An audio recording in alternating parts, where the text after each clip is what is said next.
Kër Massar, en banlieue de Dakar, ils se retrouvent chaque matin dès l'aube. Une centaine d'ouvriers du bâtiment, leurs outils à la main, dans l'espoir d'être recrutés pour une journée de travail. Mais depuis la suspension il y a un an de nombreux chantiers à travers le pays, la plupart passent la journée à attendre, en vain. Voici les outils avec lesquels on travaille. C'est très difficile en ce moment. Parfois, je peux rester ici 15 jours, un mois sans travailler.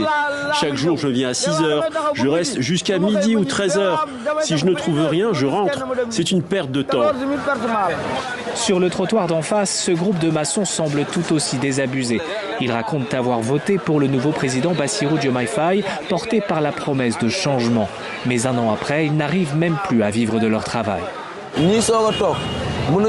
Les nouvelles autorités, ils ne peuvent pas régler les problèmes du jour au lendemain. Mais il faut qu'ils pensent à la jeunesse. Il faut qu'ils viennent ici pour voir comment vit la jeunesse. Si tu vois, tu trouves 300 000 francs aujourd'hui. Je prends la pirogue pour rentrer en Espagne. Tu fais l'Espagne 3 mois. Tu achètes un terrain ici à Dakar. Mais je travaille ici pendant 20 ans. Tu ne peux même pas acheter un terrain. Nos États doivent penser à cette jeunesse-là. Sinon, nous tous, on va mourir dans la mer. Selon les syndicats, la suspension des chantiers a mis plus de 15 000 emplois en péril dans le secteur formel et des dizaines de milliers d'autres dans l'informel.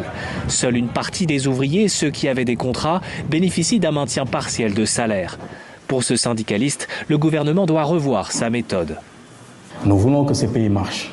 Mais quand même, pour moi, l'idéal serait au moins qu'on puisse nous appeler autour d'une table, qu'on puisse négocier, prendre les devants pour que cette situation-là ne puisse pas nous attaquer, nous impacter à tel point qu'on ne parvient plus à payer les salaires, qu'on ne parvient plus à travailler. L'arrêt des chantiers s'ajoute à une situation financière critique pour les entreprises du BTP qui dénoncent plus de 300 milliards de francs CFA d'impayés de l'État. Résultat, un recul de 10% de leur chiffre d'affaires au dernier trimestre 2024. Contacté, le syndicat des entreprises du BTP n'a pas souhaité s'exprimer. Annoncé comme temporaire il y a un an pour auditer un secteur jugé opaque, la suspension des chantiers n'a pas encore été levée, même si certaines constructions ont depuis repris. Aucune information n'a été donnée sur l'avancée des audits ni sur un éventuel calendrier de reprise. Le porte-parole du gouvernement et le ministère de l'Urbanisme n'ont pas répondu à notre demande d'interview.